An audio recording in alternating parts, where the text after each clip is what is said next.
Cordial saludo, estimados participantes. Una nueva sesión, un nuevo bloque. Seguimos avanzando tanto en computación de borde, toda la parte de computación física.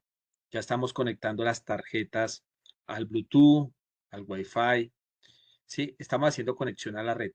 Ya empieza a haber algunos indicios de Internet de las cosas. Recuerden que ahora vamos a seguir con una parte que es fundamental, que es el capítulo 4. Como están viendo aquí, vamos a empezar la parte de funciones y a su vez vamos a empezar JIT. Entonces vamos a empezar a combinar varias cosas. Primero vamos a hacer algunos ejercicios de lo que hemos visto en Python desde el capítulo 1 hasta el 4. Vamos a integrar lo que es de pronto el entorno de esta parte. Vamos a mirar algo de DevOps. Vamos a integrar, digamos, a integrar Python y también JIT. Entonces, mire que en un ejercicio vamos a integrar entre 8 y 14 módulos. Entonces, aquí ya empieza a integrarse todo. Y pues, recuerden que yo les hablaba de la etapa de automatización. Esto es la cultura de DevOps. Entonces, las metodologías ágiles. Ya vamos a mirar cómo se trabaja en esa parte de DevOps, cómo se hace la parte de integración continua. Entonces, digamos que vamos a empezar con algunas herramientas de integración continua para después el continuous delivery y después el continuous deployment y llegar a esa cultura de DevOps. ¿Listo?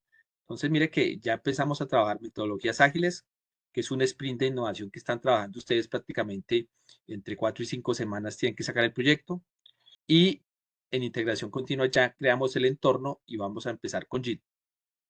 Ahora, les había dicho antes que había muchas herramientas dependiendo la etapa en esta cultura de bots que vayamos a trabajar. Como ven, en esta parte está GitHub y JIT, que es la parte de integración continua del código. Hay otras, Bitbucket, Jenkins, Selenium, SourceCube, ¿sí? Y de aquí para abajo, estas son poquitas herramientas para todo lo que hay en la parte de DevOps. Ahora, este es como los pasos cuando se trabaja en DevOps. Entonces, aquí está la parte de Manage, del Plane, Create, Refine, Packet, Release, Configure, ¿sí? Toda esta partecitas que van a trabajar y ustedes van a ver aquí los software que hay para trabajar cada trabajo que hay en DevOps, en esta cultura completa del desarrollo de software. Si ustedes ven, GitLab está en todas, es muy buena herramienta, pero como esto es enfocado a redes, ustedes se han dado cuenta que por aquí está GitHub y está Git, que son las que nosotros vamos a trabajar. Entonces digamos que van a ser para dos planes, pero hay otras herramientas en cada uno. El curso lo ha escogido así, Cisco ha escogido GitHub, es muy buena herramienta, pero pues digamos que si fueran a trabajar toda la cultura de DevOps, no la cumple ni la cubre. Para lo que necesitamos es suficiente. Ahora, primero, saber que Git es, digamos que una implementación de código abierto, ¿sí? Entonces, digamos que es un sistema de control de versiones distribuido. Esto lo creó el creador también de Linux. Tenía ese problema cuando tenía código y código y empezó a crecer. Él dijo, yo tengo que hacer algo para controlar todas estas versiones y todos estos avances que estoy haciendo. Entonces, él diseñó prácticamente esta parte de Git. Eso es open source y esta es una empresa, prácticamente. Entonces, ustedes tenían que ir aquí a Google, ir a Git, ir a descargarlo a la página oficial, donde está acá, y descargarlo para Windows. Ya les había enviado un video para que ustedes fueran instalando este software en Windows. Ahora, por ejemplo, si ustedes ya siguieron el video, como está por aquí, yo les iba explicando en el video los pasitos y todo lo que tenían que hacer. Voy a volverlo un poquito acá. Todo lo que tenían que habilitar y cómo instalar el JIT para que hiciera, digamos, el path o el camino con Visual Studio Code. Sí, entonces aquí siempre hay que hacer esta parte de integración y tener activado estos enlaces que estoy viendo ahí. Están ustedes viendo aquí en pantalla. ¿Listo? Era seguir el tutorial, no es muy difícil, solo activar estos terminales ya, que diga que tenga el Git Bash terminal, siguiente y se instala y listo. Y aquí en la parte del editor se tenía que coger esta parte que dijera con Visual Studio Code, ¿sí? Por defecto, editor, para que desde Visual Studio Code nos permitiera trabajar directamente y no desde el bash de Git, porque él trae como su terminal también, sino era para integrarlo aquí. Listo, una vez estemos ahí, también ustedes lo pueden descargar para Mac. Entonces aquí hay una opción para descargarlo para este tipo de equipos. Entonces yo les pregunto a los que tienen Mac, ¿ya instalaron Git? Yo estoy en ese proceso, ya descargué el ejecutable y estoy aquí en ese proceso. Listo. Sin embargo, yo tomé unos pantallazos en un equipo Mac cómo se instala. Entonces, mira, lo primero que tiene que es descargar esta, ¿sí? Con punto DMG que le sale, como esa imagen, ¿no? Después sales como empaquetado, ¿no? Un package. Entonces toca desempaquetarlo y cuando usted va a desempaquetarlo le dice que si quiere esta opción, ¿sí? Le da OK y si le da OK, de pronto a veces le instala, depende de la versión, y si no, le dice error. Lo correcto sería darle clic derecho, abrir al paquete que descargó, ya no lo desempaqueta porque hay dos opciones, en algunos equipos toca desempaquetarlo y darle clic.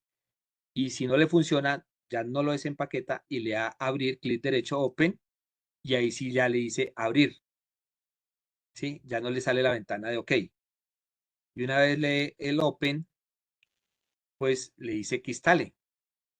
Y cuando instala, pues ya aquí le dice que si quiere utilizar el password, ¿cierto?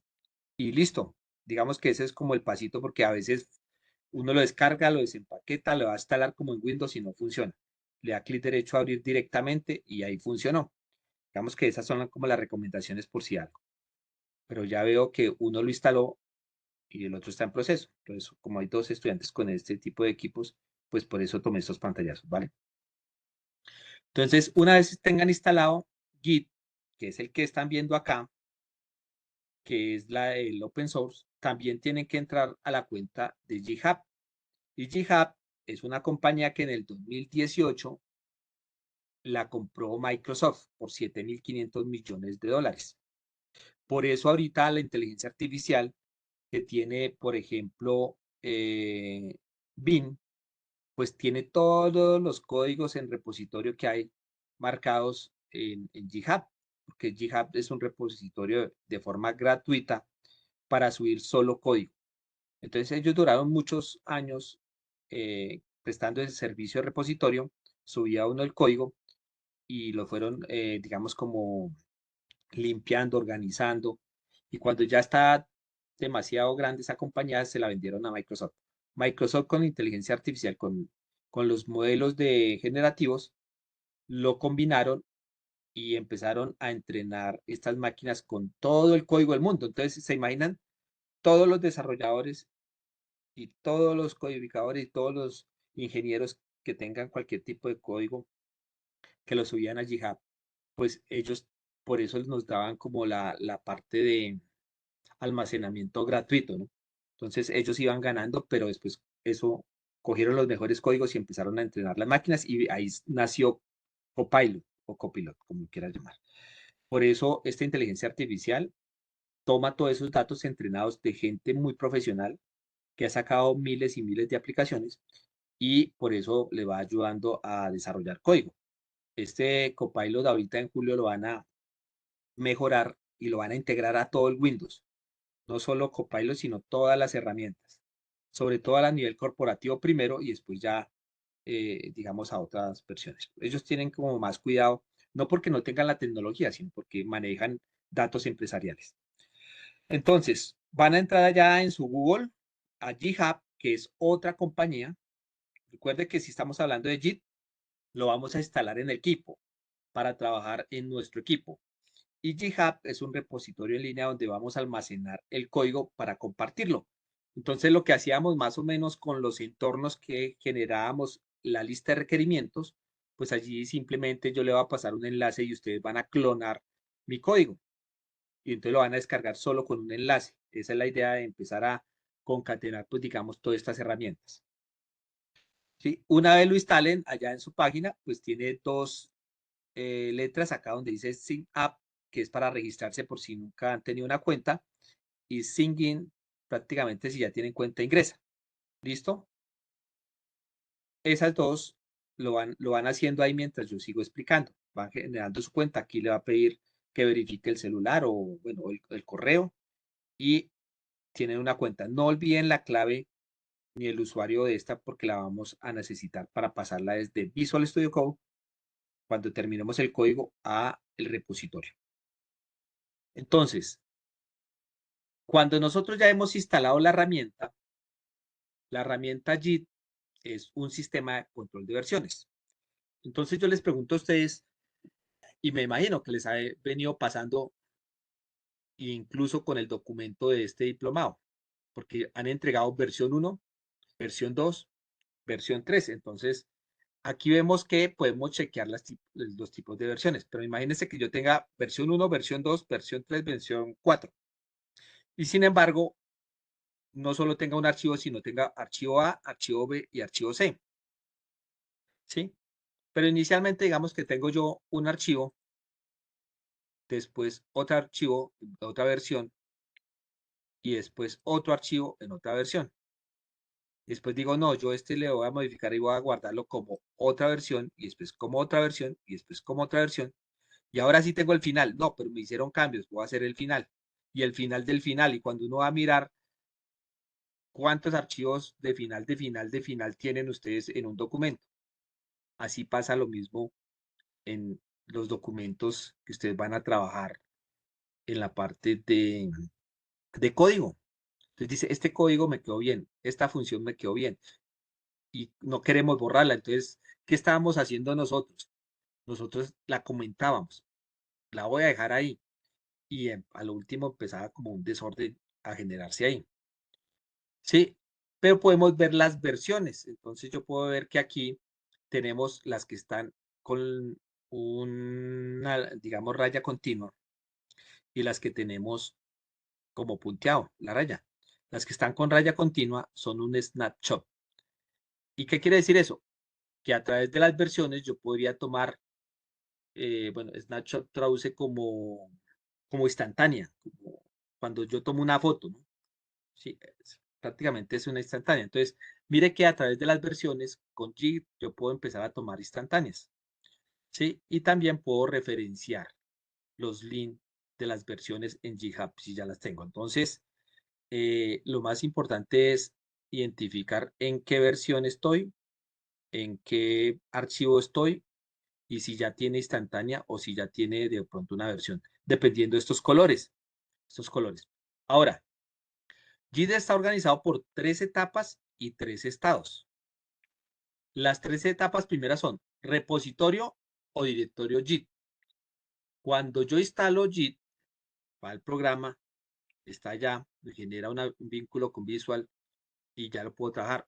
Si no tengo Visual, pues lo puedo trabajar desde el bash de Git directamente, una terminal que tiene este programa.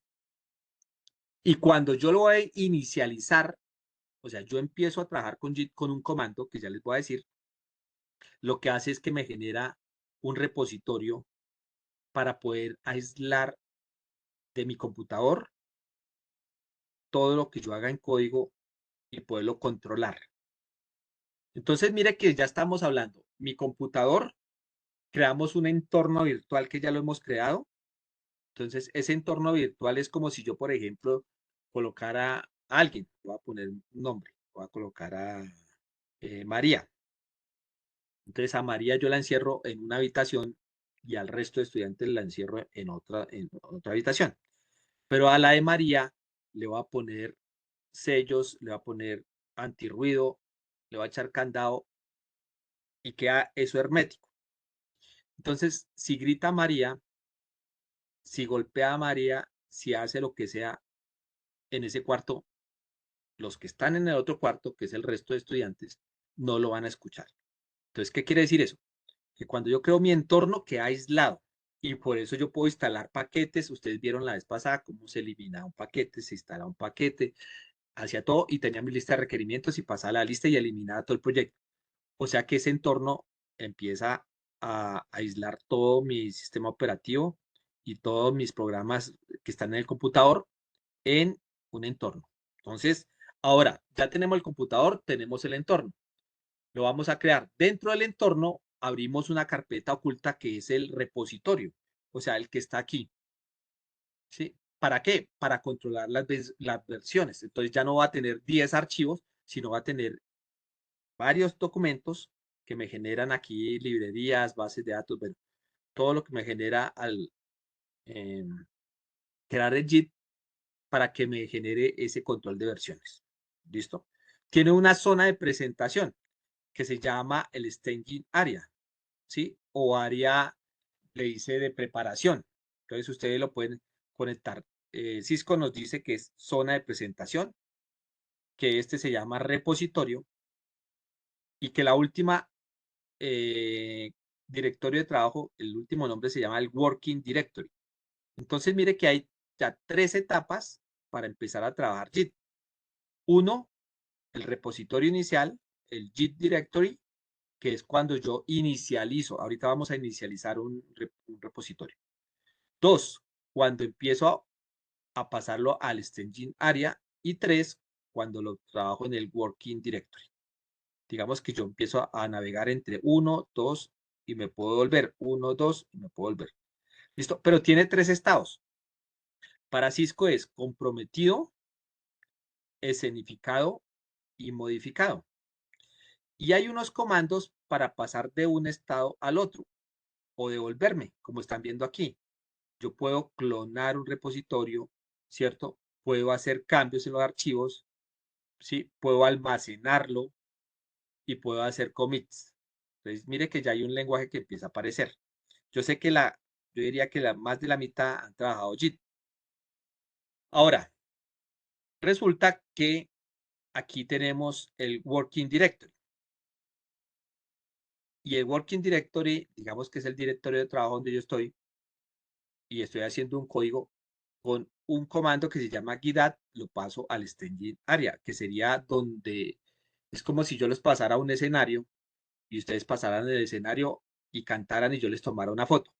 Para poder tomarle esa foto, tiene que estar en el escenario. Digamos que esa sea una condición. Si yo no paso el código del Working Directory al staging area, yo no le puedo tomar el snapshot, ¿cierto? Y cuando ya estoy seguro que aquí están los cambios, ¿cierto? Hago un commit y lo paso a mi repositorio local. ¿Qué quiere decir eso? Aquí es donde él ya se va a guardar con sus versiones. Solo cuando haga el git commit, él me lo guarda. Y si yo vuelvo a hacer o a modificar cambios, pues vuelvo y empiezo el proceso. Ahora, digamos, ya terminé mi código, yo con un git push, con un comando, lo puedo mandar al repositorio remoto, o sea, al GitHub. Estaría pasando del Git al GitHub, ¿listo? Y si yo quiero bajarlo del remoto al local, hago el git fetch, ¿cierto? Aquí este se puede dividir y lo voy a explicar más adelante. Se puede dividir en dos. Y si yo quiero chequear todo lo que yo he hecho, le doy git checkout. Y si yo quiero integrar las ramas, le doy git merge. Y hay muchísimos comandos. ¿Cuántos comandos? Más de 100 que les voy a compartir. O sea que digamos que este es el inicio. ¿Sí? Entonces, esta parte que están viendo es de JIT, o sea que es lo que vamos a trabajar en su escritorio, en su computador. Y esta, digamos que está Supervision, está Git y otros programas que vieron ustedes ahí. Y esta otra parte va a ser el GitHub, ¿listo? Donde vamos a almacenar nuestro código. Hay otros, Mercurial, ya vieron, GitHub, está GitLab y está Bitbucket, como otros que vieron.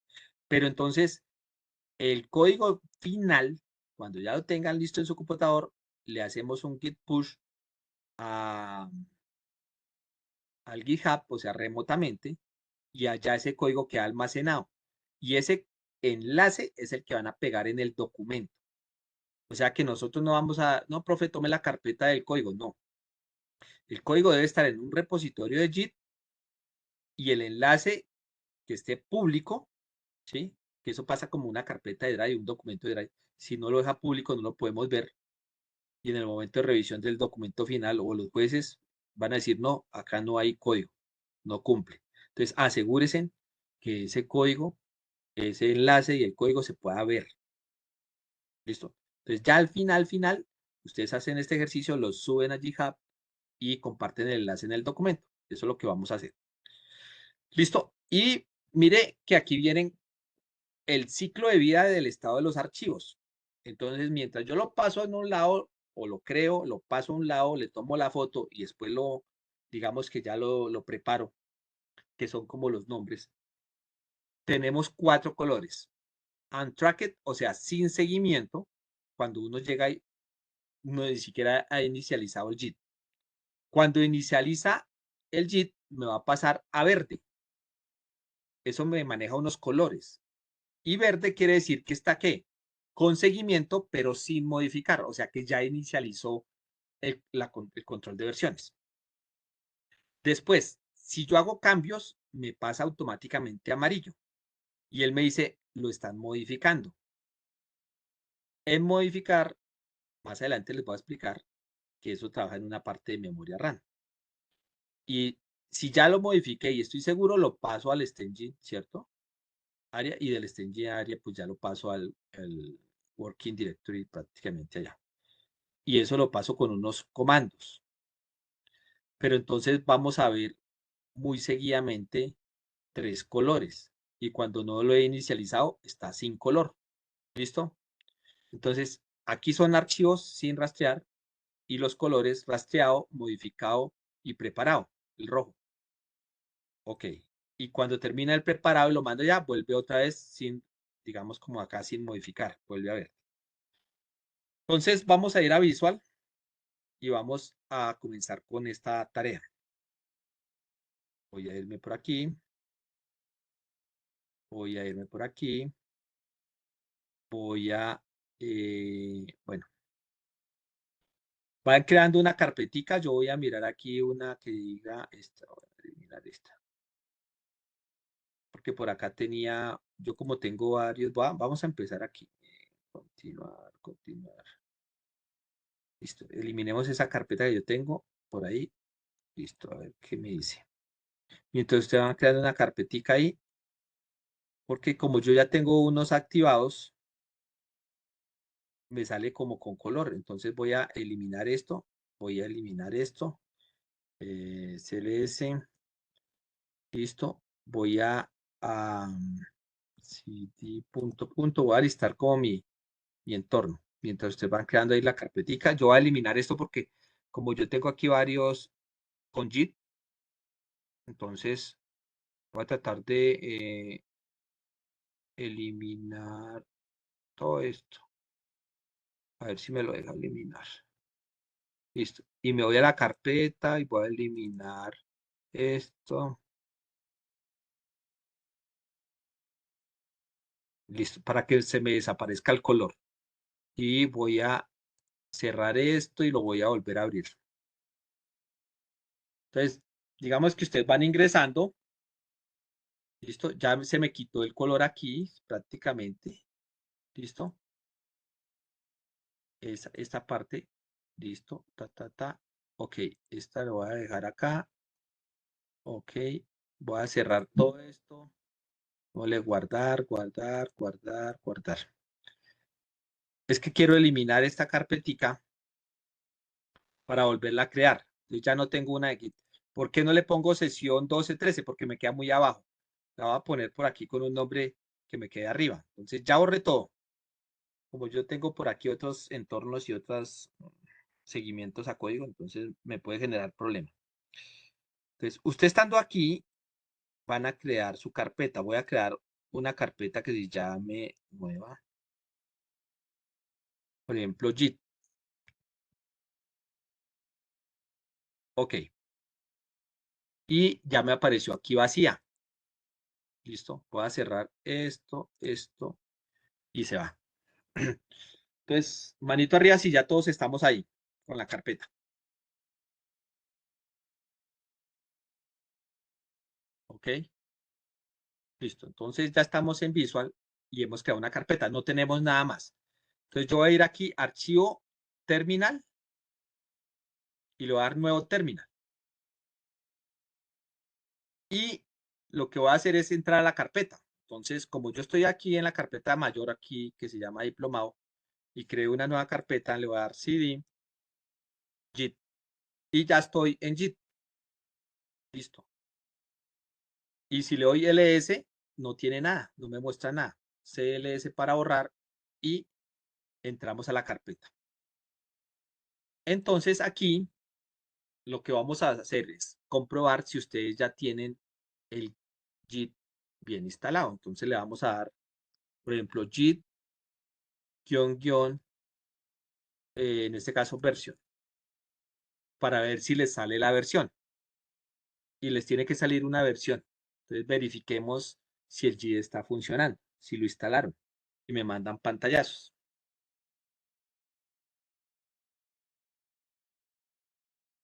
Para que no tengan problema con esa parte.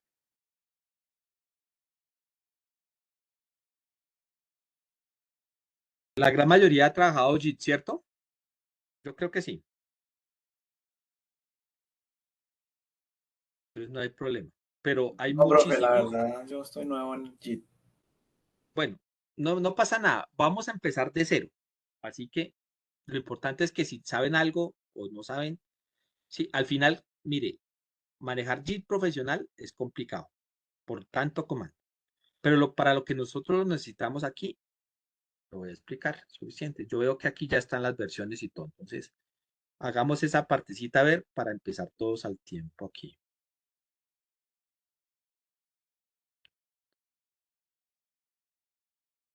Entonces, repito, creamos la carpeta JIT, me voy aquí a la ruta donde estoy en la carpeta JIT y le doy JIT versión. Y verifico que la versión esté instalada. Si me sale la versión, es porque esa versión de JIT fue la que instalé. Si le sale otra, pues la instalarían hoy más temprano. Les puede parecer otra versión. Entonces yo, por ejemplo, acá veo que tiene la 241. Yo tengo la 239. No pasa nada. Y el resto, ¿cómo vamos?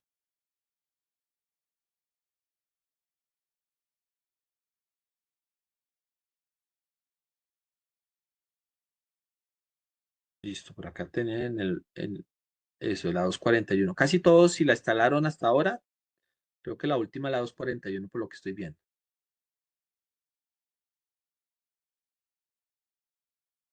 Ok. Bueno, mientras van instalando la versión, mientras van haciendo esta prueba, recuerden que nosotros, ¿qué hacíamos? Voy a borrar acá, CLS. Vamos a crear un entorno para poder trabajar. Entonces, recuerden que yo le daba PY-M, ¿sí se acuerdan? ¿Qué seguía acá? PIP freeze. Freeze.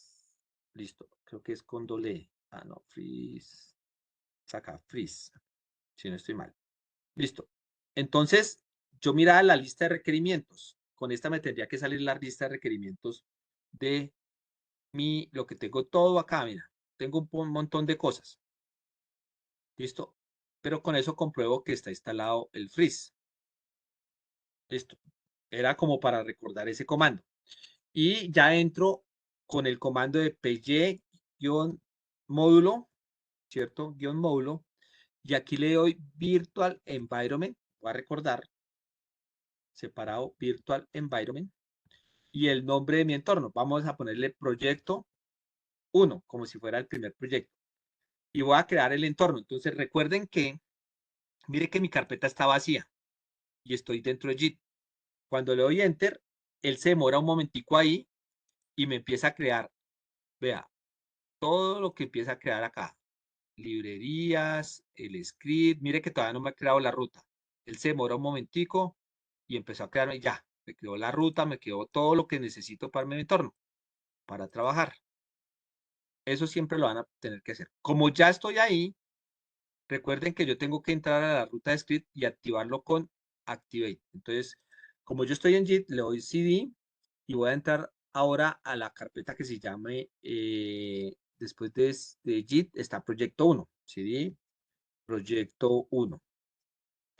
Después de que ya estoy en proyecto 1, voy a ir a la carpeta script. Listo. Voy navegando. Y después de que ya estoy en script, le doy punto al 92 activate punto PowerShell 1. ¿Se acuerdan? Eso ya lo hicimos. Estoy recordando. Y vamos a activar nuestro entorno. Y ya sale activado. ¿Por qué? Porque ya estoy viendo que estoy trabajando acá. Si no está esta parte de mi nombre, de mi entorno proyecto 1, que yo lo llamé, estaría trabajando en mi equipo. Pero como ya está activado, ahora, de ahora en adelante lo que yo haga va a quedar en mi entorno. Pero para no, digamos, por aquí crear un archivo y digamos que me vaya a hacer alguna interferencia con todo el entorno, lo que hago es que me devuelvo. Entonces ya me salgo de script, le doy cd punto punto, salgo de proyecto 1, cd punto punto, y ya estoy en JIT. O sea, me devolví acá, después me devolví acá y estoy en proyecto 1, en la carpeta JIT. Y le voy a dar ls. ¿Para qué? Para mirar qué hay ahí. Ah, mire, ya me quedó aquí proyecto 1, no tengo nada más. Quedó mi entorno. No tengo nada más. Quedó ahí. Le doy cls borrar y hasta ahí no he hecho nada. Entonces, ahora voy a crear un archivo con nuevo ítem y pongámosle acá funciones. Funciones.py. Entonces, aquí ya empezamos cada vez más a trabajar todo, la creación, modificación de archivos, inclusive ya después de las carpetas y todo por código. Hemos estado dándole clic derecho, crear carpeta, crear archivo, desde el icono acá, pero pues ya no. Entonces vamos a darle acá. ¿Dónde me tiene que quedar? Aquí en la carpeta de JIT. ¿Sí? Listo, ya le di, me dice que fue creado, verifico acá y me quedó por fuera de mi entorno. Porque recuerde que yo a lo último voy a darle clic derecho, eliminar al entorno. ¿Sí? Y los requerimientos y mi código tienen que quedar por fuera. Por eso yo hago esto. Listo, eso era como un recorderis ahí. CLS. Y ya tenemos nuestro archivo para trabajar, que es el de funciones acá. Tenemos nuestro entorno creado y ya estamos listos para empezar con JIT. Entonces, pantallazos ahí. Si ya crearon el archivo, si ya tienen el entorno, mándenme aquí un pantallazo que se les vea esto. Carpeta JIT, que se les vea el entorno de proyectos y por fuera el archivo de funciones. Entonces, usted llega, puede trabajar ahí con el entorno activado. A lo último que hago, yo lo único que voy a pasar es la lista de requerimientos, que ahorita la creamos, y el código. Y puedo eliminar todo lo que quede y lo que instale queda ahorita en mi carpeta proyecto. Mire que no hay nada más. ¿Ustedes ven algo ahí? En la carpeta JIT no hay nada más. Ahora, vamos a inicializar JIT. Entonces, mire, yo voy a abrir una carpeta aquí. Voy a abrir la carpeta JIT y mire que no hay nada más. Ustedes pueden darle aquí ver y buscar ahí mostrar carpetas ocultas y dice elementos ocultos y lo activan. Y verá que no hay nada. Van a verificar. Y le voy a dar git init. Con git init yo inicializo el repositorio. Entonces le voy a dar enter. Y me dice iniciando el repositorio. Y mire que ya me puso colores. Y me apareció la U. ¿Qué significa la U? Ya ahorita les digo. Si ya vamos bien en este paso, ya tenemos nuestro entorno. Dentro del entorno ya estamos inicializando el repositorio. ¿Y cómo yo me doy cuenta? Mire que cuando le doy con git init, me genera esta carpeta de .git oculta. Este va a ser el máster donde va a quedar todos mis archivos y se oculta precisamente para que nadie la borre. Yo la puse para mostrar, pero después se tiene que ocultar. ¿Precisamente para qué? Para que ese control de versiones no se dañe. Y si yo entro aquí, mire todo lo que me quedó acá. Una serie de configuraciones y comandos y un hiat acá para mirar cuál fue el último commit. Y aquí está, digamos que esto es como si fuera una base de datos atómica, pequeñita, una estructura atómica ahí, que no lo vamos a ver, pero cuando estemos trabajando los códigos y vamos a volver como al pasado o al futuro o al presente, dependiendo del tiempo en el que estemos, puedo ver todo mis códigos realizados. Entonces, esto se deja ahí quieto, se oculta, le dan ver, ocultar y no se debe ver, porque ese es el repositorio inicial. Y esa es la seguridad que nos da JIT, para que nadie elimine esa carpeta. Si usted ya sabe que quedó ahí y le da a eliminar, se borra todo, todas las versiones y todo. Ahí sí ya no hay nada que hacer. ¿Listo? Entonces, estando ahí, ya inicialicé mi repositorio. Ahora, voy a ir aquí a la presentación, voy a empezar a trabajar el tema de funciones. Mire que voy a empezar a mezclar Git con el tema de funciones y otras cosas. Entonces, en el capítulo 4, el tema de funciones, hay una forma de generar una función y nos trae esta imagen Python, donde nos dice que yo puedo crear una función con la palabra reservada def y el nombre que yo quiera aquí. En este caso, traje el mismo ejemplo que está en el curso, messages, ¿sí? Como un mensaje. Así se llama mi función. Y como es una función, lleva paréntesis y como es aquí, el inicio de la función lleva 2 puntos. Esa es la estructura. Y yo le puedo decir que print entre el siguiente valor, un texto, un string. ¿Listo? Hasta ahí, digamos que yo tengo una función. Ahorita explico esta otra parte. ¿Sí? Entonces, este capítulo tiene una parte que se llama funciones, funciones parametrizadas, retornando desde una función la palabra return, el valor none, funciones y listas, funciones y scopes, tuplas y diccionarios en funciones. Entonces, mire que este capítulo 4, como ya hemos visto muchas cositas de estas, entonces pues se nos va a facilitar. Pero esas funciones, ¿por qué se hacen? Bueno, la primera condición es porque, digamos que vamos a escribir nuestras propias funciones. Hay funciones que ahorita voy a explicar de Python, hay otras funciones que son externas y otras funciones que pueden ser mías, porque si no la encuentro me toca hacerla, ¿sí? Entonces, digamos que yo tengo en mi código que estoy haciendo una repetición de operaciones y de códigos que dice, oiga, pero esto está repetido y me toca dejarlo y ya yo llevo como 200 líneas. Entonces, generamos las funciones para eso.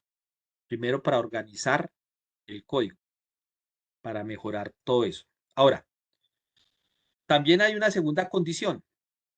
Si un fragmento de código se hace tan extenso de leerlo o de entenderlo, o sea, se vuelve supremamente complicado, hay que dividirlo en pequeños problemas por separado e implementar cada uno de ellos como si fuera una función independiente. Entonces, como nosotros estamos haciendo el proyecto, podría ser, en este momento, cada subsistema o cada, por ejemplo, sensor, lo podríamos trabajar con una función. Después ya de funciones vamos a ver clases y después ya programación orientada a objetos y módulos.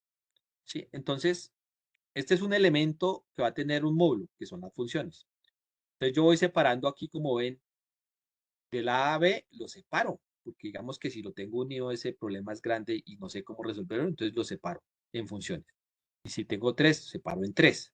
Lo más importante es que yo pueda organizarlo y después llamarlo desde un main o integrarlo a un módulo para llamarlo desde un main, que es lo que siempre se hace. Entonces tengo que descomponer ese código. Y eso se hace porque pues aquí estamos haciendo un proyecto y estamos trabajando en equipo. Entonces la idea es que si están en diferentes regiones, ustedes podrían generar, por ejemplo, un repositorio GitHub, ir subiendo el código y a través de que vaya subiendo el código lo pueden clonar constantemente con ese comando, con ese enlace que nos da. Y yo podría decir, yo voy a trabajar, por ejemplo, voy a trabajar de 9 a 12. Hugo va a trabajar de 12 a 3 y de pronto Carlos va a trabajar de 3 a 6 de la mañana. Entonces yo, cuando termino, clono, ¿sí? Subo y por ejemplo, Hugo clona y termina y sube, y después Carlos clona y después lo sube, y al final quedará la última versión en el repositorio JIT. Pero mientras mi persona, Hugo o Carlos estamos haciendo el código, vamos a utilizar la parte de versiones para ir controlando cómo voy a hacer esa, digamos, esa descomposición de código y cómo la va a controlar para que no salga versión 1, versión 2, versión 3, sino una cosa es en el repositorio cómo yo voy a trabajar mi código diario, porque yo lo subo. Y por ejemplo, Hugo lo va a ver mañana y dice, ah, lo subió, ya quedó con fecha. Él ya sabe que esa fue la última modificación. Pero en mi equipo, mientras yo hago mi código, tengo que controlar las versiones. Entonces yo les pregunto, por ejemplo, a ustedes, a ver, de los que están aquí atentos, voy a preguntar una cosa. Por ejemplo, no sé si José Daniel, si yo le dijera, José Daniel, ¿qué hizo el 3 de febrero del 2023? Tendría que mirar el calendario y tratar de acordarme qué pude haber hecho, pero es muy difícil. Claro, es difícil. Sí, y entonces empiezan a preguntarle a todos, bueno, ¿qué hizo el 22 de diciembre del 2003? Nadie se acuerda, a menos de que lleve un, ¿cómo se llama? Una agendita, no, sino un diario. O que Y haya sido entonces, algo muy, muy especial o importante, preciso. claro, Ya. entonces uno mira el diario y el diario sí le dice a uno, ah, venga, yo me acuerdo, yo anoté. Y si usted tiene un diario de todos los días y todo lo que hace, usted puede llegar a qué, a revisar qué hizo. Pero eso es casi imposible. Ahora, en el código sí nos toca llevar el control, porque estamos trabajando para el control de calidad. Entonces, para llevar ese control de calidad, necesitamos JIT. Y si yo voy a dividir los códigos y yo se le voy a dar, por ejemplo, uno a Andrés, el otro a Albert, el otro a José, yo hago ramificaciones.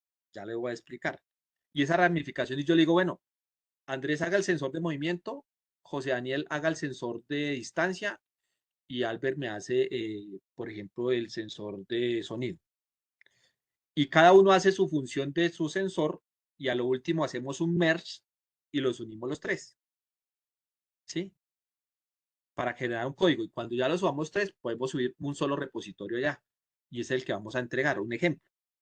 Entonces, mire que se utilizan todas estas herramientas para facilitar, para mejorar. Entonces, aquí en la parte de funciones descomponemos el trabajo. Bueno, haga una cosa, haga la otra, ¿cierto? Del código, lo que van a hacer. Ahora, ¿de dónde provienen las funciones? Entonces, aquí es importante porque yo le escuché ahorita al ingeniero Hugo decirlo y lo hemos repetido, y es que las funciones provienen al menos de tres lugares. Eso lo tienen que tener claro. ¿Cuáles? La primera es las funciones que tiene Python, ¿cierto? Y que son funciones integradas. Ya hemos trabajado la print, la input y muchas de esas funciones que ustedes van a buscar allá cuando lean por ejemplo, keywords o dir o import módulos, y, pues, todo eso que tiene allá, que le muestra clases y módulos y todo. Eso hay unas que son integradas y las trae Python. La otra, ¿cuál es? Los módulos externos. Entonces, ahorita que se estaba haciendo una programación de cómputo de borde, de esa de computación física, pues, ¿qué pasa si no encuentro la librería y no la tiene Python? Me toca ¿qué? Importarla, ¿cierto? Y esos módulos justamente los ha creado Python, los ha verificado, pero hay muchos que no los tiene. Entonces, Python tiene integrados, pero también tiene otros que se podían, digamos, como preinstalar o funciones. Recuerden que cuando hablamos de módulos, los módulos tienen funciones, tienen variables, tienen constantes, tienen clases y tiene un poco de cosas, y eso es un módulo. En este momento solo estamos hablando de funciones, pero después ya le vamos a sumar una constante, le vamos a sumar una clase, le vamos a sumar un método y eso ya se me vuelve un módulo. ¿Listo? Entonces, esto los puedo instalar. ¿Dónde? Como hemos visto, cuando fuimos a Python a instalar JSON, request, y entonces resulta que Python tiene a hoy que consultamos el dato, 152.000 módulos. Ya subieron 12.000 de hace más o menos de un año para acá. Eso van creando módulos para todo. Pero sin embargo, ¿qué pasa? Ustedes van a hacer un programa y no encuentran el módulo porque es que su proyecto es exclusivo. Pues usted puede durar 3 días en la red y no lo encuentran, le toca hacer sus módulos. Y ese es el tercer, digamos, actor que interviene acá en esta parte de módulos. Los módulos o funciones que yo hago, ¿qué? Directamente, propias. Entonces, funciones integradas, funciones externas y funciones propias. 3. ¿Listo? Entonces, ahí ya saben ustedes de dónde empezar a desarrollar esas funciones. Ahora, ¿qué es una función? Entonces, ahora sí traje esto para definirlo más. Las funciones son bloques de códigos que se pueden reutilizar simplemente llamando a la función. Esto permite la reutilización de código simple y elegante sin volver a escribir implícitamente secciones de código. O sea que lo que va a hacer es reducir el código, ¿cierto? Mejorarlo. También vamos a darle una categoría, digamos, que se llama, en ese caso se llama el Zen de Python, ya se los voy a mostrar. Entonces, yo puedo hacer un código con una función y puedo reutilizar ese código varias veces. Entonces, ya no vamos a empezar a trabajar secuencialmente, sino yo puedo hacer funciones y después todas esas funciones las voy a convertir en clases. Dentro de clases voy a hacer unos módulos y yo puedo llamar ese módulo desde el main y ya no tengo todo ese larguero de qué, de código ahí para que me lea línea a línea, secuencial no, sino ya puedo empezar a trabajar por objetos y lo puedo importar y ya por organización puedo modularizar cuando lleguemos a, pues, a módulos, ¿no?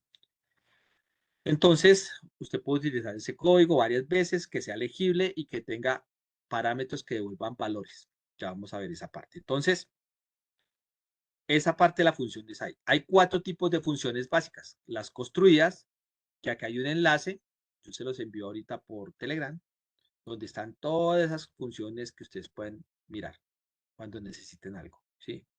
Y de estas ya hemos visto, mire, está la map, está la input, está la ID, bueno, está la de list, está la de len, y todas esas son funciones que tienen allá construidas internamente. Por eso a veces llamamos el método y funciona porque no tuvimos que importar nada, ya están ahí. Después hay unos módulos que se deben preinstalar, ¿sí? Entonces ahí en el módulo 5 vamos a hablar con el PIP, el gestor de paquetes, cómo instalar. Y ya hemos instalado unos, pero pues vamos a profundizar porque vamos a necesitar otros. Y tenemos de usuario definido, funciones escritas por los usuarios. Y hay usuarios que lo hacen para usuarios. Entonces, así como estamos buscando ahorita el de la cámara, hay gente que lo sube y lo coloca ya. No cobra nada y lo deja ya libre, pero no está en repositorios oficiales, sino hay que buscarlo. Hay gente que pone su web y dice, yo creé este módulo, lo dona, lo regala. ¿Por qué? Porque, por ejemplo, él lo necesitó en su momento y no lo había. Y él lo construyó y dijo, bueno, para que otra gente no haga ni sufra lo mismo que yo. Y tiene la función lambda que sirve para recortar códigos. Esta función es importante y ya vamos a ver cómo funciona prácticamente. Entonces, recuerden, yo puedo hacer esto. Entre un valor print y le digo la variable a y input print entre el otro valor input y entre valor y c y input. Esto mismo, ustedes están observando ahí que se está repitiendo que 3 print con el mismo que código. Entonces yo si voy a montar la función, yo voy a decir que esto va a ser una función llamada mensaje y le voy a decir que entre el valor y simplemente lo que voy a hacer es que la invoco, aquí ya la invocación y coloco a input, invoco b input y c input. Entonces, primero se ve más organizado, segundo no se repite código. En algunas veces se acorta el código, en otras queda tal vez igual las mismas líneas, pero queda más elegante. ¿Listo? Eso es importante. Entonces, ¿cómo crear una función? Vea, primero, palabra reservada del def. Segundo, el nombre que quiera. menos las palabras reservadas. O sea que si yo le digo def print, ¿sirve o no sirve? Def input, ¿me quedaría bien? ¿Qué dicen? No, porque va a quedar conflicto. Y si yo le digo print con P o input con I mayúscula, pues de pronto me funciona, pero queda mal. ¿Listo? Y ahorita vamos a entrar a mirar el send de Python, porque ustedes van a tener que mirar ese send para construir su código según los lineamientos. Entonces, a esta parte que está aquí arriba se le llama parámetros. Y ojo, porque aquí ya empezamos a cambiar alguna terminología. En algún momento nosotros lo hemos dicho cuando estamos creando códigos, que los parámetros, que todo eso, pero ahorita sí vamos a mirar que en funciones se llama parámetros. Y a toda esta línea se le llama cabecera de la función. Y ahí puedo colocar el código que yo quiera, líneas de código, ¿listo? Y a esta parte se le llama cuerpo de la función.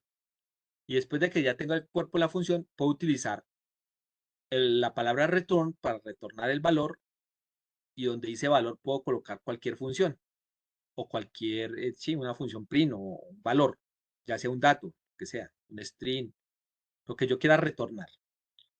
Y ahí ya tenemos nuestra primera función. Ahora, recuerden, una cosa es en esta parte tener en cuenta no utilizar nombres tan largos, y si lo utilizan con guión bajo, no dejar espacios porque va a salir error. Y segundo, tratemos de utilizar palabras en los parámetros que sean acordes a lo que estemos trabajando para no tener confusión. Y cuando yo voy a invocar la función, le coloco el nombre de mi función y entre paréntesis los argumentos. O sea que abajo esos argumentos van a ir a los parámetros reales de arriba. Entonces prácticamente aquí. Estos se llaman argumentos. Entonces cuando yo le diga coloque el argumento para que vaya el parámetro y empiece a funcionar la función. Y el nombre de la función, mire que acá dice nombre función en amarillo, y cuando la invoco dice nombre función en verde. Entonces, yo puedo tener una función, pero si no la invoco no funciona. ¿Sí? No la llamo. Entonces, no hay problema en ese sentido. ¿Listo? Entonces, voy a hacer este ejemplo de paralelismo de la máquina y vamos a hacer un ejemplo directamente en Visual allá para que ustedes entiendan esa parte. Entonces, yo invoco, vuelvo aquí a mi imagen. Tengo la función def mensaje. Le doy print y le digo enter un string, cualquier valor. ¿Listo? Si yo no la invoco, no hace nada. Pero resulta que por aquí le digo print, nosotros estamos aquí. Después la invoco con el nombre de la función, que es mensaje. Y cuando yo la invoco, él viene aquí y dice funcione y me va a imprimir print. Y después de que imprime este print, imprime el otro. Entonces mire que ya no va tanto secuencial. Ya aquí ya empiezo a manejar diferentes formas de imprimir. Entonces yo lo hago siempre a este paralelismo. Ustedes conocen una registradora ahí de un negocio. Entonces, digamos que cuando sale el print, que este es el primero, si yo no invoco nada, este es el primer mensaje que me va a salir. O sea, él empieza acá, no hay nada, no me invocó. El primer mensaje que va a imprimir en consola es este. Nosotros estamos aquí. Ese uno es como cuando usted prende la máquina y muestra la pantalla. Lo que tenga ahí. No ha hecho nada. La prende, sale el mensaje. Segundo, invoco. Cuando yo lo invoco, es como si yo ingresara unos valores. Entonces yo le estoy colocando los argumentos para que vayan aquí arriba. ¿Sí? Si no tiene argumentos, como está este vacío, no tiene letra ni nada, también se puede invocar con paréntesis así. Entonces, es como si yo le ingreso los valores. Cuando yo le ingreso los valores, ¿qué pasa? Me va a imprimir este mensaje, ahora sí, porque la invoqué. Y es como si me mostrara en la pantalla ya que los valores que ingresé o las cuentas que estoy haciendo, dependiendo de la función que yo coloque acá. Y si le coloco la palabra return, él me retorna las vueltas. Y también me sale en pantalla como el valor total, o bueno, lo último. Y al último el mensaje se imprime, que en mi registradora sería como su recibo. ¿Sí? Entonces, mire que ya no estamos trabajando un código línea a línea o secuencial, sino que aquí ya lo podemos controlar de diferente forma dependiendo de la invocación y la estructura que se haga la función. ¿Listo? Entonces, voy a hacer el primer quiz a ver si están atentos. La función input es un ejemplo de una función definida por el usuario o una función integrada. ¿Quién me dice? Integrada, profe. Una función integrada. Perfecto, ya está muy pilas. ¿Sí ve? Estas preguntas son las que les van a salir allá en Python. Traje como 2 o 3. Otra. ¿Qué es lo que ocurre cuando se invoca una función antes de ser definida? ¿Qué creen que podría pasar? ¿Yo la invocaba arriba o la invocaba abajo? Ahorita lo que expliqué. Abajo. Entonces, Error, ¿qué ¿no? pasa si la invoco arriba? Sale error que no lo encuentra. Claro, yo no puedo invocar una función antes. Entonces, va a salir una excepción o un error. ¿Listo? Otra. ¿Qué ocurrirá cuando se ejecute este código?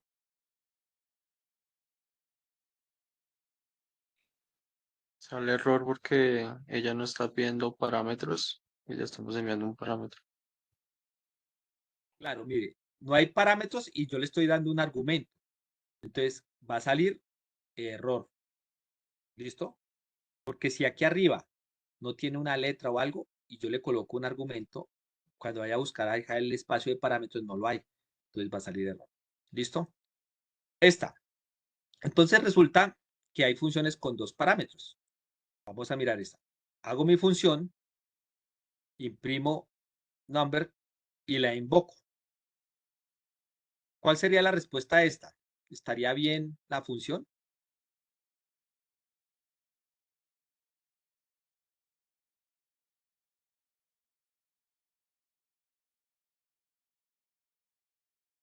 Sí, No, porque cuando yo voy a imprimir esto que es, si no está entre comillas, Eso es un string, profe, sí, no, no. si tuviera comillas sería un string, pero no tiene comillas, ¿qué es? Variable. puede ser un entero. Es el valor que se va a mostrar del parámetro de entrada. Sí, pero number, ¿qué es? No tiene valor. O sea, ¿qué pasa ahí? No va a salir, porque number es como donde está el argumento, y va a number y la activa, pero no puede imprimir number porque number, ¿qué vale? Number es una variable. Si fuera un string, me escribiría, ahí sí me imprime number y funcionaría, ¿sí? Entonces, mire, un parámetro no es más que un valor o una variable, ¿sí? Entonces, hay variables, ¿cuáles son? True, false, los que hemos venido trabajando. Y los parámetros solo existen dentro de una función, solo se definen dentro del paréntesis. También, digamos que hay que invocarla, o sea, el parámetro cobra vida cuando se invoca y a este se le llama argumento. Y digamos que bueno, esta parte ya la dije y solamente va a ser utilizable dentro de una función. Entonces, mire, si aquí yo le digo number y le coloco 1, ¿listo? ¿Qué pasa? Va aquí al number y ¿qué me imprimiría ahí? ¿Qué creen? Enter a number 1. ¿Será? Este se llama parámetro y este se llama argumento. Entonces vamos a hacerlo ahorita para empezar. Si yo tengo este, ¿qué creen que me va a imprimir?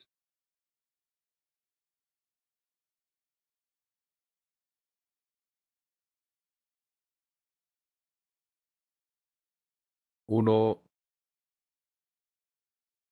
1, 2, 3, 4. Con este print me imprime 1, 2, 3, 4 y estoy invocando, ¿qué más me imprime? Enter a número. Número 1. Dos O sea puntos, que, 1, 2, 3, 4. claro, mire que, ojo, tengo aquí un parámetro llamado número, pero tengo una variable llamada número. Y estoy imprimiendo la variable, pero también estoy invocando con un argumento número. Entonces, no se dejen confundir y vamos a hacer unos ejercicios de esto para empezar a entender las funciones. ¿Listo? parámetro y argumento. Vuelvo y lo repito. ¿Listo? Entonces, voy a irme a Visual. Un momento. Y aquí en esta parte donde dice funciones que tenemos un color U. Ahorita yo les voy a explicar el color U, ¿cierto? No tenía color en JIT cuando estaba, ¿qué? Sin seguimiento. Cuando leí JIT init, inicializó el repositorio, quedó con U, que es untracked, o sea, con seguimiento. Listo, ya apareció la U. Y aquí voy a empezar a colocar import, y en este caso vamos a importar this. Qué Cuénteme. pena. Es que a mí sale W, o sea, sale U, U. Creo que lo hice 2 veces. Sí, no pasa nada. Inicializó el repositorio, pero pues ahí ya ahorita les voy a enseñar los comandos para cambiarlo. Eso lo vamos a hacer que les va a quedar claro. Gracias. Entonces, No, a ver, espérame, es que yo me perdí una parte ahí. sí, ¿Cómo inicializo el repositorio? con git init, acá vea. Yo estoy dentro del proyecto 1, listo. Sí, Git. le doy git init y me inicializa. Y ya quedó el repositorio. Correcto, ¿Y, gracias. y cómo yo sé que salió? Porque salió los colores y me creó allá en la carpeta oculta, aquí en la parte oculta, recuerden, me creó que la carpeta .git o el directory git, el que les explicaba, ¿listo? Bueno, ahora voy a importar this. ¿Quién sabe para qué es este import this? ¿Listo? Corrámoslo a ver qué pasa. ¿Qué le salió? Pues este se llama py funciones.py. Entonces resulta que como estamos entrando a la mitad del módulo y vamos a entrar a la parte avanzada, con el import this, este se llama py funciones, sí se llama funciones.py. Está en git, está en git, cd, git. Toca invocarlo desde acá. Va a cambiar a git y ahora sí le digo funciones, py, funciones.py. Y resulta que me sale esto. Y esto se llama el zen de Python. Cualquier programador que haya iniciado en Python lo debe saber. Y uno tiene que cumplir con todos estos requisitos para ser un buen programador. Estos puntos. Les voy a leer dos. Simple es mejor que complejo. Complejo es mejor que complicado. ¿Sí? Y vamos, aquí yo tengo un archivito que si quieres yo se los paso, que es el que yo muestro por aquí, de acuerdo, creo que se llama el zen de Python. ¿Dónde estará? No sé si está aquí. Creo que es acá, este. Entonces, yo siempre lo tengo por aquí, porque el zen de Python, usted tiene que pasarlo aquí ya se los traduje y les hice un ejemplo. Bonito es mejor que feo. Entonces, ¿qué pasa? Este sería un código feo y este sería un código bonito. Y hay como 10 reglas en Python donde usted tiene que cumplirlas para ser un buen programador. El segundo decía, explícito es mejor que implícito, ¿sí? Y a mire, este es un código implícito y este es una versión explícita, ¿sí? Y hay unas diferencias. ¿Por qué hacerlo? A veces no hacerlo tan complicado porque uno hace código para otros. ¿Listo? Hay otro que dice, simple es mejor que complejo. Entonces, si yo tengo un código así, que esto es complejo interconectado, y yo lo puedo hacer de una forma simple con el if y return, para que todo el mundo lo entienda, pues yo lo hago simple, no se complique. Esas son las normas. ¿Sí? Y así ustedes pueden ir mirando este archivo que ahorita se los voy a pasar para ver el zen de Python. Me imagino que lo conocían, ¿listo? Me voy a ir aquí a funciones. Entonces, en esta parte de funciones, voy a colocar una función que hemos venido trabajando, que es la función print. ¿Listo? Y en esa función print voy a escribir, hola, estoy trabajando,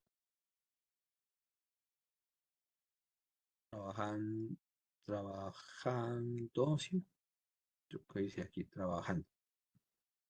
Funciones en entornos. Esto es una función integrada, ¿cierto? ¿Qué pasaba cuando yo la corría? Me salía pues ya el mensaje print directamente.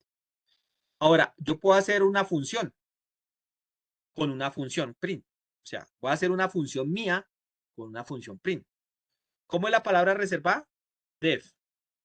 ¿Listo? Voy a colocar my-print.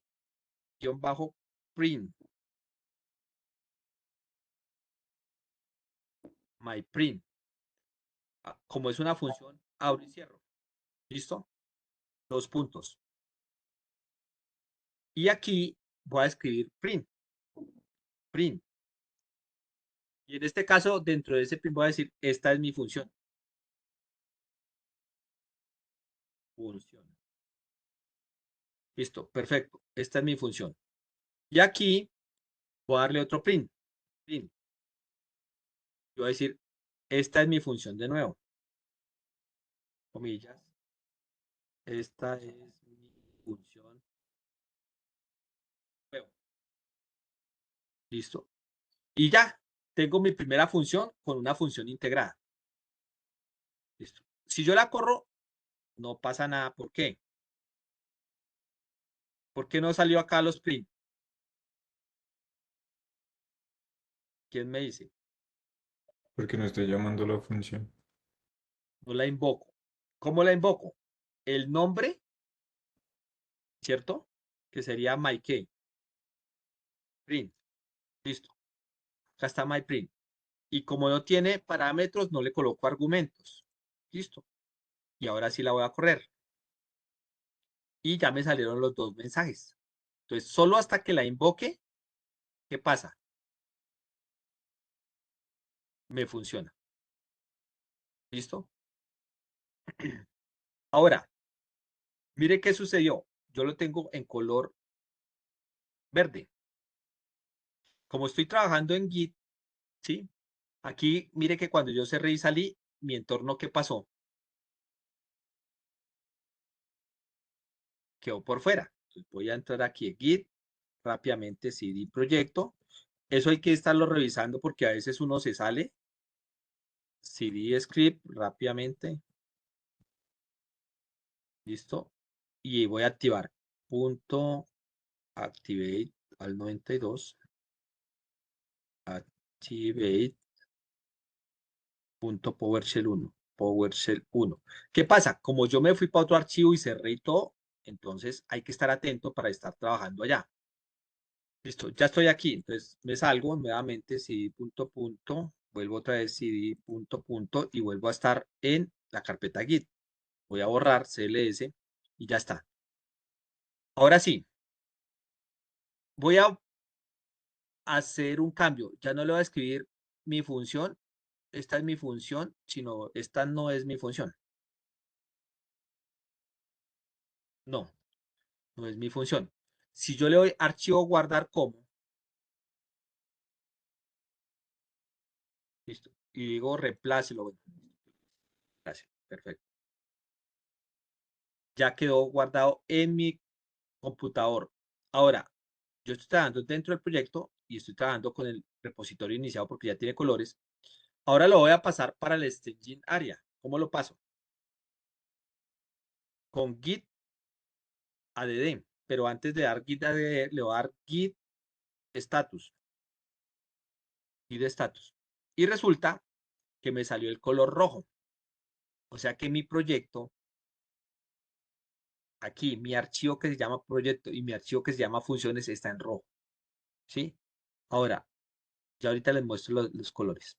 Voy a darle git add. Git add. ¿sí? Y el nombre del archivo. ¿Cómo se llama el archivo? Funciones.py. ¿Listo?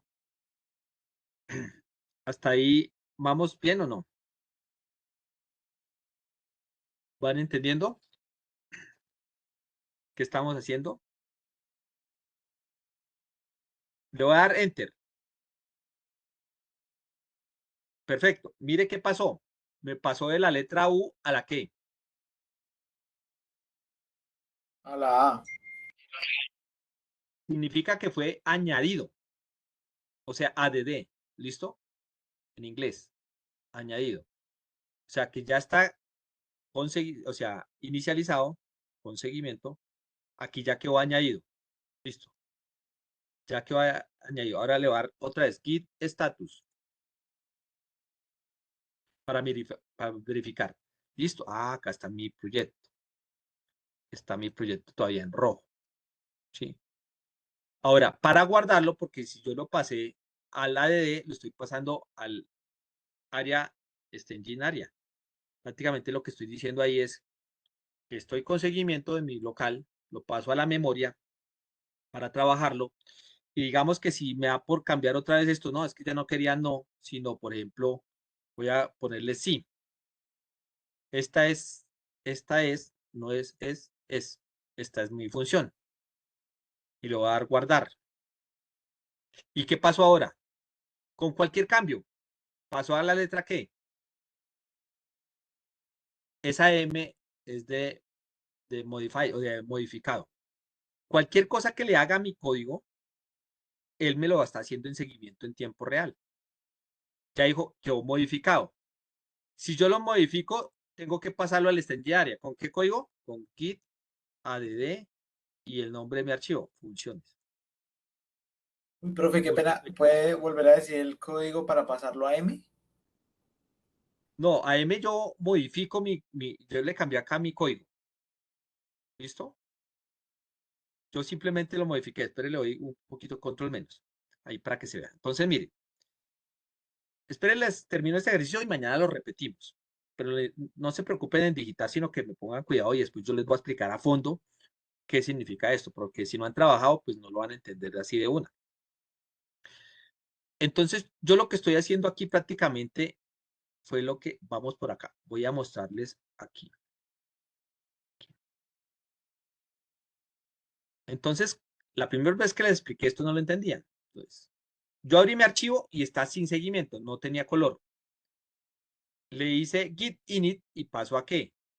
A la U, sin modificar, pero ya tiene seguimiento. Empecé a generar mi código y paso a ¿qué? Modify, ¿cierto? A modificado. Color amarillo y la letra M. Y lo paso con el add al staging area, o sea, al área de preparación para tomarle una instantánea. Pero esta área de preparación está en memoria, o sea, ya tengo esos pasos. Me falta pasarlo ahora al repositorio local. ¿Sí? Yo lo tengo aquí en el staging area. Ahora me toca al repositorio local. Entonces me voy para acá y ya lo vamos a hacer. Y como yo modifiqué, me pasó a modificado. Yo voy a dar aquí Enter, funciones, y ya pasó a ¿qué? Añadido. Y digamos que ya no le quiero mover más a mi código. Lo voy a pasar a ¿qué? Le voy a dar git, en este caso, guión M de módulo. Y en este caso le voy a dar, por ejemplo, un commit. Ah, no, quitémosle el módulo. Vamos a darle git commit. Y aquí le voy a dar, ahora sí, guión módulo. Y le voy a dar, por ejemplo, entre paréntesis, entre comillas. Voy a decirle, voy a ponerme en el caso que hoy estoy el 4 de febrero. 4 de febrero. Y cierro comillas. ¿Listo? Y le doy Enter. Y él me dice, varia documentación. Esto lo voy a explicar en un cuadrito más adelante, detallado. Por ahora, lo que quiero es que me entiendan lo de los colores. Y me dice que ya fue añadido. Listo. Entonces, digamos que yo ya no voy a trabajar más hoy. Cerré. Volví, no el 4 de febrero, sino el 4 de marzo. Y entonces yo dije, venga, ¿yo qué hice el 4 de febrero? Le voy a dar git lock para ver si está ahí, git log. Ah, mire, me generó algo que se llama un tag o un ID o un hash y me dice, ah, usted trabajó, ¿cierto? Aquí está el autor, ¿quién lo estuvo trabajando?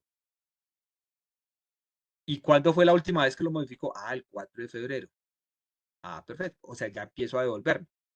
Entonces, digamos que yo voy a empezar a trabajar. Hoy ya es el 4 de marzo. Volví nuevamente. Y entonces digo, oiga, interesante esta función. Voy a hacer otra función.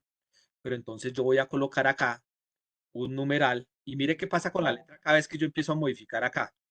Ahorita me va a cambiar, ¿cierto? Y yo digo, voy a escribir acá.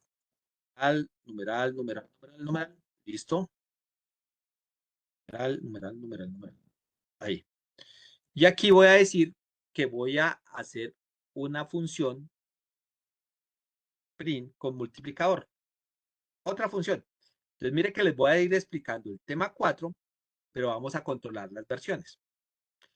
Y aquí yo voy a decirle, por ejemplo, def, con la palabra reservada, yo voy a decir my, otra vez, my, guión bajo, y en este caso se llama print, mi función, ¿sí? Y en este caso le voy a colocar ahora un parámetro. En la de arriba no le puse parámetro, texto. 2 puntos. Perfecto. Y ahora voy a hacer una función. Ya no voy a imprimir un string, sino una función. Print, y yo puedo decir 5 por ejemplo, texto. Listo. Ya la tengo ahí. Ya tengo mi función. Le doy enter. Y puedo decir myPrint. La voy a invocar. myPrint. Y entre paréntesis, yo puedo decir, esta es mi función. ¿Sí? Esta es mi función. Porque yo coloqué arriba texto. Entonces voy a colocar un string aquí que diga, esta es mi función. Y mire cómo empezamos a combinar. Yo tengo acá un número y lo estoy multiplicando por el texto. Y esto se llama replicador. Ya no multiplica, porque yo no puedo multiplicar una letra con un número. Pero sí mire lo que va a hacer. Entonces lo va a dar correr y me sale, esta es mi función, esta es mi función, esta es mi función. ¿Cuántas veces? 5. 5. Listo, pero ¿qué pasó? Yo entré hoy, que es el 4 de marzo, ¿y qué pasó aquí que me hizo la versión de control de versiones? Me dijo, la modificaron. Dice, hace 8 segundos, ¿se alcanzan a ver acá? Hace 8 segundos en la noche la modificó. Ay, yo digo, voy a decir, venga a ver cómo así. Entonces yo estoy trabajando, modificando. Lo primero que tengo que hacer es, en este momento mi función la tengo en ¿dónde? En modificación. Entonces yo voy a decirle git add y el nombre del archivo. ¿Cómo se llama? Funciones. Funciones.py. Y digamos que ya no le voy a hacer más a esa función. La voy a pasar a add, ¿listo? Y ahora le voy a dar el del git commit con la flecha de arriba. Voy a buscar el git commit otra vez. Y ya le va a cambiar el mensaje. Ya no es 4 de marzo, sino, ¿qué dijimos? 4 de febrero, no, sino que 4 de marzo. Digamos que yo volví al mes. Marzo. Listo. Y guardo mi cómic. ¿Y él qué hace? Me dice, listo, ya quedó. Le voy a dar git log y ya tengo 2. Mire, tengo la versión del 4 de marzo y si le doy enter acá, me sale ¿cuál? La versión del 4 de febrero. ¿Sí? Vea lo chévere. Con Q salgo. Listo. Ya tengo 2. Si lo quiero ver más pequeño, porque ahí me dice quién la modificó, tenemos que configurar después el correo y todo esto, yo les enseño ya mañana, pero le voy a dar aquí rápidamente. Git, por ejemplo, git log, one line, para que me salga como más resumido. Git log. Y mire que me acortó el hash y me salió un número pequeñito, ¿sí? Como de 7 cifras, para poder controlar. Entonces ya tengo una versión 4 de marzo y tengo una de 4 de febrero. Según mi código que tengo yo aquí, ¿en qué versión estoy? En la del 4 de marzo, ¿se acuerdan? Pero dice, ay, este código me quedó mal, esta función está mal, no me gusta. Voy a mirar qué hice el 4 de febrero. Entonces, para mirar esa parte, yo, ¿qué tengo que hacer? Ir al comando que se llama git, git, Checkout. no, checkout es para revisar. Ese sería el de git reset. Reset, yo les voy a explicar porque eso hay muchos comandos. Git reset, y aquí le voy a dar --hard. Y aquí en el espacio voy a copiar, por ejemplo, el hash o el ID de esta. Le voy a dar control C y la voy a pegar acá. Y miren atentamente qué pasa acá. Cuando yo le doy enter, se me desapareció el código y me volvió a la versión del pasado. Hasta ahí quedé el 4 de febrero. Oiga, yo lo tenía bien. Pero espere, lo comparo porque voy a volver al 4 de marzo. Entonces copio el código del 4 de marzo y lo reemplazo acá. Y le doy enter. Y mire qué pasa arriba. Me volvió a aparecer lo del 4 de marzo. Entonces se imagina cuando yo estoy haciendo un código y estamos trabajando varios, ahorita, digamos, mañana volvemos a retomar todo el equipo, seguimos con funciones, vamos a hacer un merge y cuando terminemos todo el documento de funciones lo subimos al JIT. ¿Me entendieron rápidamente? Me pasé unos minuticos, pero no quería dejarlos ir ahí con eso. ¿Sí? Sí, sí, profe, está claro. O sea, todo queda guardado en la nube, profe, ¿cierto? No, esto es acá. Lo que estamos haciendo es en nuestro equipo. Y en esa carpeta oculta, en el repositorio, todo está quedando allá. Entonces usted no tiene que guardar archivo 1. ¿Se acuerda cómo guardábamos o modificamos? No, yo voy modificando y ya. Y voy guardando día a día o mes a mes. Y cuando yo quiera recordar qué hice tal día o qué código me quedó bien, devuelvo. Pero yo puedo abrir branch, o sea, ramas, y decirle Andrés una, Hugo otra, Luis otra, y a lo último las uno. Y yo puedo hacer con JIT muchas cosas que me va a facilitar la vida. Y con funciones voy a reducir código. Entonces, mire que vamos a ver funciones y estoy viendo otros parámetros que no hemos visto y estamos viendo JIT de una vez y vamos a ver Jihad. Prácticamente todos los temas integrados ya para empezar a trabajar profesionalmente. Perfecto. Ahora, para terminar, ya me pasé, me perdonan, pero no quería dejarlos como, bueno, ¿y eso para qué es? Ya vieron que uno puede navegar en el pasado y en el futuro. Esto lo vamos a volver a empezar desde cero mañana, pero ya un poquito más rápido. Por aquí en el historial yo tenía como un documento de códigos. Este documento de códigos ahorita se los voy a enviar. Mire, ¿cuántos comandos ven aquí para JIT? Estos se los recapitulé, se los organicé. Hay más de 100, pero es muy fácil al momento de qué, de empezar a aprenderlo. Si usted entiende la temática así como la voy explicando, usted va a entender cómo se crea el repositorio, cómo se configura, cómo hacemos el usuario global y todo. ¿Listo? Entonces, prácticamente lo que estamos viendo aquí y lo que empezamos a ver, que mañana pues ya acelero, ya no repito esta parte, sino seguimos viendo funciones y de una vez vamos haciendo el control de versiones sobre este mismo archivo, es que ya empezamos a reconocer los colores. ¿Perfecto? Ya miraremos los otros comandos y todo.